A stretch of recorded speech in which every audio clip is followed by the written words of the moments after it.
Un sans-abri a reçu les faveurs d'une gentille fille. Le lendemain, elle voit son nom dans le journal intime de sa défunte grand-mère. Qui était-il pour elle? C'était un matin froid de décembre, et Diana, 16 ans, rentrait de l'école à pied avec ses autres amis.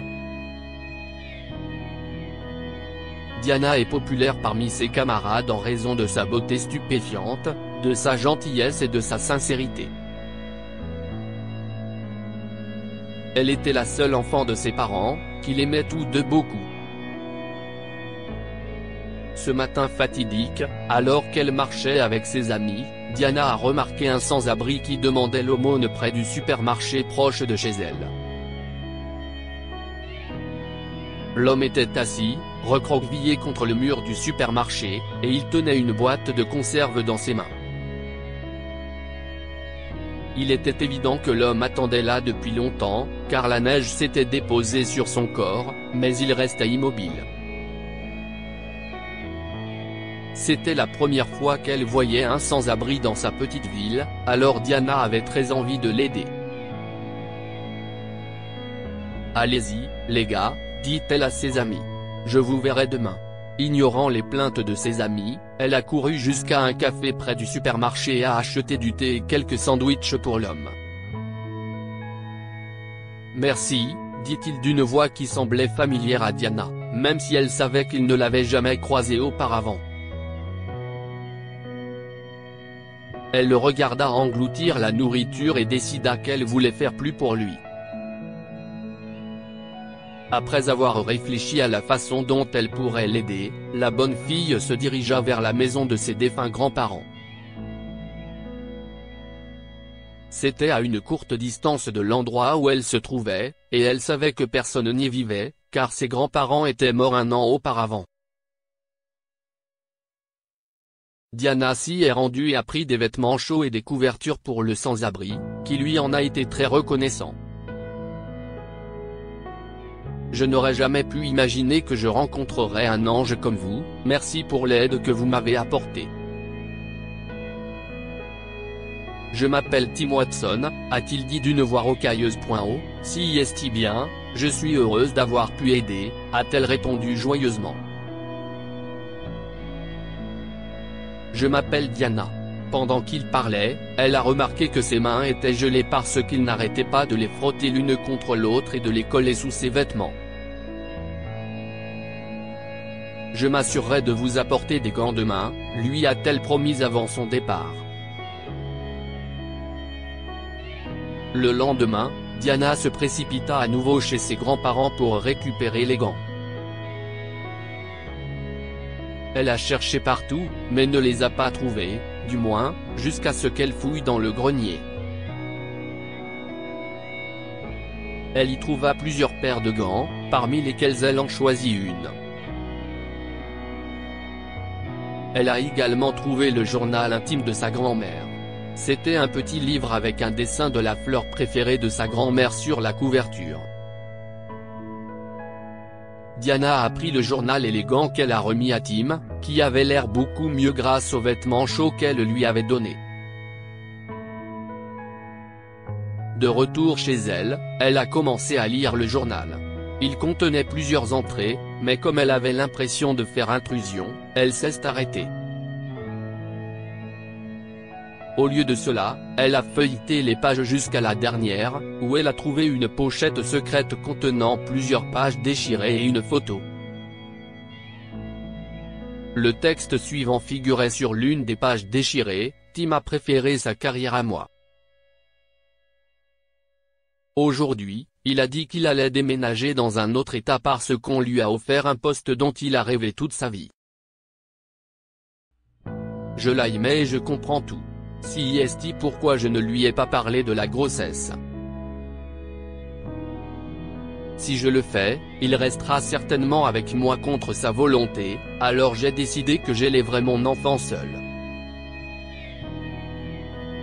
Espérant que la photo l'éclairerait davantage sur l'identité de Tim, elle l'a pris et l'examina. On y voit sa grand-mère sous les traits d'une jeune femme posant avec un jeune homme qui, réalise-t-elle, ressemble beaucoup au mendiant qu'elle a vu la veille. Au dos de la photo, elle trouve l'écriture de sa grand-mère, moi et Tim Watson. 1967. Ce n'est pas possible, se dit-elle alors que ses mains tremblent d'excitation. Elle a ramassé les autres pages et a commencé à lire pour obtenir plus de réponses. Elles contiennent plus de détails sur la relation entre sa grand-mère et Tim. Diana est choquée par sa découverte, et elle apporta rapidement la photo et les pages déchirées à sa mère, qui prépare le dîner dans la cuisine. « Maman, regarde ce que j'ai trouvé dans la maison de mamie, » dit-elle. « Tu y étais ?» demanda sa mère.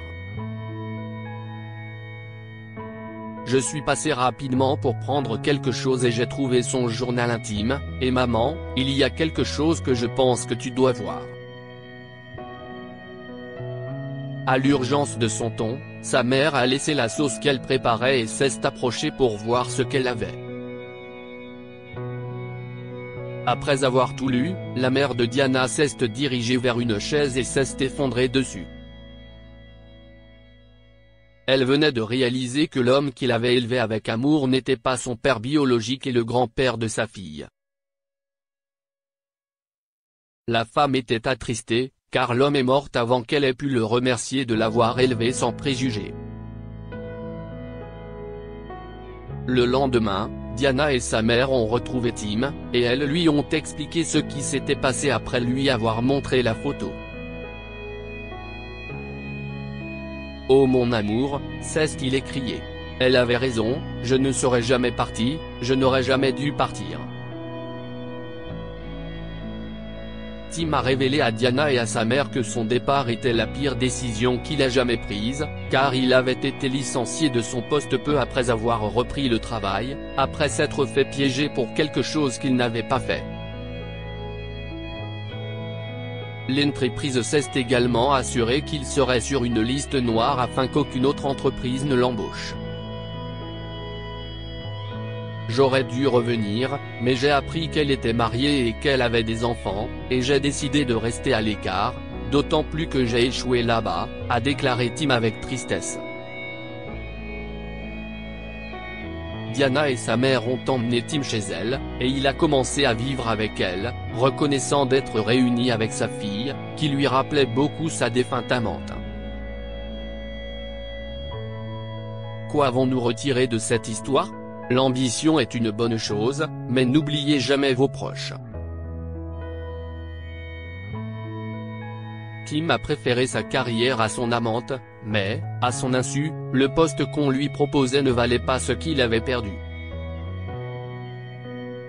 Il a pu retrouver sa fille, mais tout le temps qu'il a perdu ne pourra jamais être récupéré. La gentillesse ne sera jamais démodée. Diana et sa mère n'ont découvert qui était vraiment Tim que parce que la première était gentille avec lui, un mendiant ordinaire dans la rue. Elles ont pu reconstruire leur famille grâce à la gentillesse de Diana. Partagez cette histoire avec vos amis. Elle pourrait égayer leur journée et les inspirer. Si vous avez aimé cette histoire, vous aimerez peut-être celle d'un adolescent sans abri qui a aidé une fille riche puis a vu la photo d'un homme qui lui ressemble dans sa maison. Cette histoire est inspirée par l'histoire d'un de nos lecteurs et écrite par un rédacteur professionnel. Toute ressemblance avec de véritables noms ou lieux est une pure coïncidence. Toutes les images sont utilisées uniquement à des fins d'illustration. Partagez votre histoire avec nous. Elle changera peut-être la vie de quelqu'un. Si vous souhaitez partager votre histoire, envoyez-nous un mail à info@amomama. Abonnez-vous à Amomama sur Google News.